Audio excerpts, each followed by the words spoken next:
Hello बच्चों, कैसे हैं आप लोग। मैं आशा करता हूं आप लोग स्वस्थ होंगे, मस्त होंगे और अपनी निरंतर पढ़ाई कर रहे होंगे। आज हम पढ़ेंगे कक्षा 10 गणित प्रश्नावली 3.3 दो चर वाले रेखीय समीकरण युग्म का क्वेश्चन नंबर 2।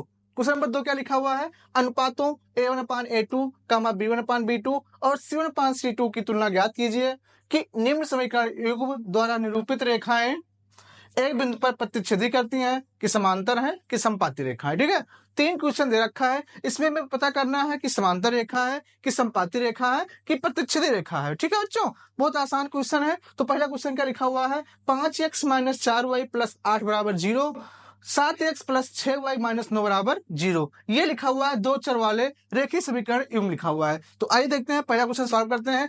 तो हमें पता है बच्चों कि दो चर वाले रेखीय समीकरण क्या होता है? a1x + b1y + c1 = 0। ठीक है, इसको मानते हैं इक्वेशन 1, इसको मानते हैं 2 और इसको मानते हैं इक्वेशन 3। फिर अगला मानते हैं a2x + b2y और प्लस c2 = 0, इसको मानते हैं इक्वेशन नंबर 4। अब देखो, समीकरण 1 और 2 3 को तुलना करेंगे, 2 और 4 को तुलना करेंगे। तो समीकरण 1 व 3 तथा 2 व 4 से तुलना करने पर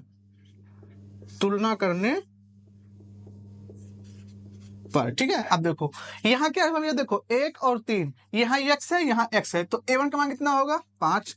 तो a1 का मान कितना जाएगा? 5। अब यहाँ देखो b1, यहाँ पर क्या है? 4 है, यहाँ प्लस है, यहाँ माइनस, तो यहाँ पर क्या जाएगा? -4y। तो यहाँ पर b1 का मान कितना होगा? -4 होगा। ठीक है, यहाँ c1 है भैया और यहाँ कुछ नहीं है, तो c1 क्या है? कांस्टेंट है, तो c1 का मान कितना होगा? 8 होगा।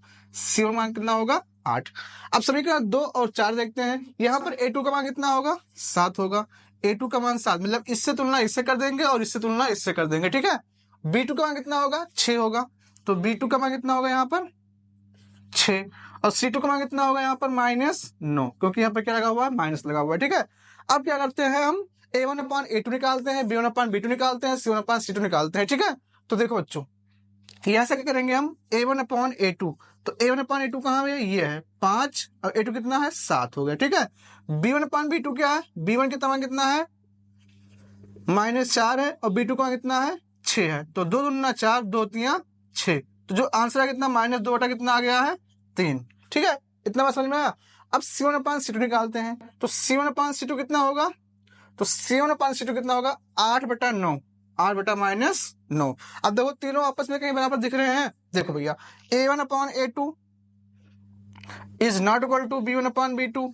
ठीक है, जब इस कंडीशन में भैया, जब a1/a2 not equal to b1/b2 होता है, तो कौन सी रेखा होती है? प्रतिच्छेदी रेखा होती है। कौन सी रेखा होगी? ये प्रतिच्छेदी रेखा होगी, प्रतिच्छेदी रेखा होगी। ठीक है, हमें पूछा था कि कौन सी रेखा है, समांतर है कि प्रतिच्छेदी है कि संपाती है। तो यहाँ पर कौन सी रेखा होगा? जब a1/a2 is not equal to b1/b2 होगा, तो वहां पर क्या होगा? प्रतिच्छेदी रेखा होगा। ठीक है, इसका 3 कंडीशन है। क्या होता है? अगर a1/a2 is not equal to b1/b2 हो, तो वहां पर क्या होगा? प्रतिच्छेदी रेखा होगा। ठीक है, जब प्रतिच्छेदी रेखा होगा भैया, तो इसका क्या होगा? दूसरा क्या होगा? a1/a2 बराबर b1/b2 बराबर c1/c2। ये क्या होगा? जब इस तरह होगा भैया, तो इसको हम बोलते हैं संपाती रेखा। क्या बोलते हैं इसको? संपाती रेखा बोलते हैं। ठीक है, और तीसरा क्या है कि अगर a1/a2 बराबर b1/b2 is not equal to c1/c2, तो इसको हम बोलते हैं कौन सी रेखा? इसको हम बोलते हैं समांतर रेखा। क्या बोलते हैं भैया? समांतर रेखा बोलते हैं। ठीक है, प्रतिच्छेदी रेखा क्या होता है? यहाँ आपस में दोनों काटती भैया। और संपाती क्या होता है? रेखा के ऊपर एक रेखा और हो, तो उसे हम बोलते हैं संपाती रेखा। समांतर रेखा क्या होती है? ये भैया। ठीक है, दोनों जो आपस में कभी काटे ना, उसे हम बोलते हैं समांतर रेखा। ठीक है, तो पहला क्वेश्चन दूसरे का पहला क्वेश्चन कंप्लीट होता है। अब आइए देखते हैं क्वेश्चन नंबर दूसरा का दूसरा। देखते हैं क्वेश्चन नंबर दूसरा का दूसरा। 9x + 3y + 12 = 0, इसको मानते हैं क्वेश्चन फर्स्ट।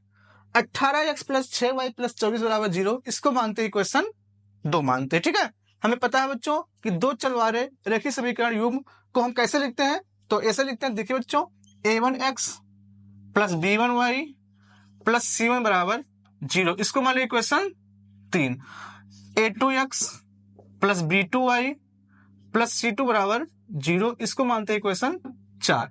अब ये देखो भैया, समीकरण 1 और 3 को तुलना कर लेंगे, 2 और 4 को तुलना कर लेंगे। तो लिखेंगे यहां पर समीकरण 1 व 3 तथा 2 व 4 से तुलना करने पर, अब देखो 1 और 3 से, तो यहाँ पर देखो x है तो a1 का मान कितना होगा 9, तो a1 का मान कितना होगा यहाँ पर 9, b1 का मान कितना होगा 3, तो b1 का मान कितना हो जाएगा 3, c1 का मान कितना होगा यहाँ पर भैया 12, कितना होगा 12। अब 2 और 4 से करेंगे तुलना, तो यहाँ पर a2 का मान कितना होगा 18, तो a2 बराबर कितना हो जाएगा 18, b2 कितना होगा 6 हो जाएगा, c2 कितना होगा 24, तो c2 बराबर कितना हो जाएगा 24। ठीक है, अब a1 अपान a2 निकालते हैं, तो a1 अपान a2 कितना है 9/18 अर्थात 1/2। a1 अपान a2 का मान कितना है 1/2। b1 अपान b2 कितना होगा 3/6, 3 का नम 3, 3 दूनी 6 बराबर कितना आएगा 1/2। और c1 अपान c2 कितना आया है 12/24, तो 12 का नम 12, 12 दूना 24, कितना आया 1/2। हमें यहाँ पर क्या मिला बच्चों, बहुत ध्यान से देखो, तीनों आपस में क्या है बराबर है, अर्थात क्या है कि a1 अपान a2 बराबर b1 अपान b2 बराबर c1 अपान c2। इस कंडीशन में क्या होता है बच्चों, कौन सी रेखा होगी, देखो यहाँ पर a1 अपान a2 कितना आया 1/2 आया है, b1 अपान b2 कितना आया 1/2 आया है, c1 अपान c2 कितना आया 1/2 आया है, तीनों आपस में क्या है बराबर है। जब तीनों आपस में बराबर होते हैं तो कौन सी रेखा होगी यहाँ पर, समपाती रेखा होगी। कौन सी रेखा होगी, समपाती रेखा होगी। ठीक है, तो इसी तरह क्वेश्चन नंबर दूसरा का दूसरा पार्ट कंप्लीट होता है। आइए हम देखते हैं दूसरे का तीसरा पार्ट। तीसरा पार्ट क्या लिखा हुआ है, 6x माइनस 3y प्लस 10 बराबर 0, 2x माइनस वाई प्लस 9 बराबर 0। ठीक है, सबसे पहले करेंगे हम तुलना किससे भैया, a1x plus b1y plus c1 बराबर 0, a2x प्लस b2y और प्लस c2 बराबर 0। ठीक है, इसको मान लेते हैं इक्वेशन फर्स्ट, इसको सेकंड मान लेते हैं, इसको थर्ड मान लेते हैं, अब इसको हम फोर्थ मान लेते हैं। ठीक है, अब हम करेंगे क्या, इक्वेशन फर्स्ट और थर्ड से करेंगे कंपेयर। ठीक है, तो समीकरण 1 व 3 तथा 2 व 4 से तुलना करने पर, तो क्या होगा, देखो बच्चों यहाँ पर a1 का मान कितना होगा 6, तो a1 का मान कितना हो जाएगा यहाँ पर 6, b1 का मान कितना होगा -3, तो b1 का मान कितना होगा -3, और c1 का मान कितना होगा यहाँ पर 10 हो जाएगा। ठीक है, यहाँ पर देखो भैया a2 का मान कितना होगा 2 हो जाएगा, तो a2 बराबर 2, b2 कितना होगा -1 हो जाएगा। ठीक है, और c2 कितना होगा 9। अब इसको हम निकालते हैं भैया, a1 अपान a2 निकालते हैं, तो a1 अपान a2 कितना आएगा 6/2, 2 3 6 बराबर कितना आएगा 3/1 आएगा। ठीक है, ये आ गया।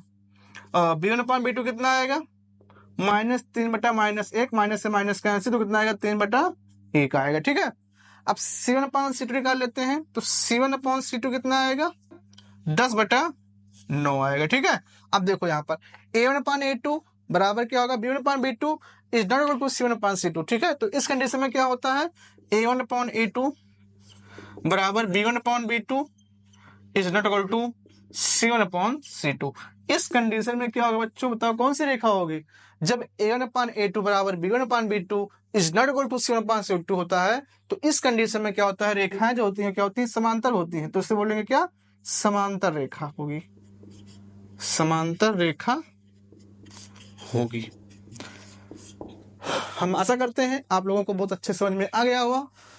दूसरा क्वेश्चन का तीनों पार्ट कंप्लीट होता है। अब हम मिलते हैं नेक्स्ट वीडियो में क्वेश्चन नंबर 3 लेके। ठीक है, इसी के साथ बच्चों आप लोग घर पे इसको अभ्यास करिएगा, इसको एक बार अवश्य लगाएंगे। एक बार अगर आप इसको लगा लेते हैं तो आपको दिमाग में अच्छे से आ जाएगा। ठीक है, तो बच्चों हम नेक्स्ट वीडियो मिलते हैं। जय हिंद, वंदे मातरम।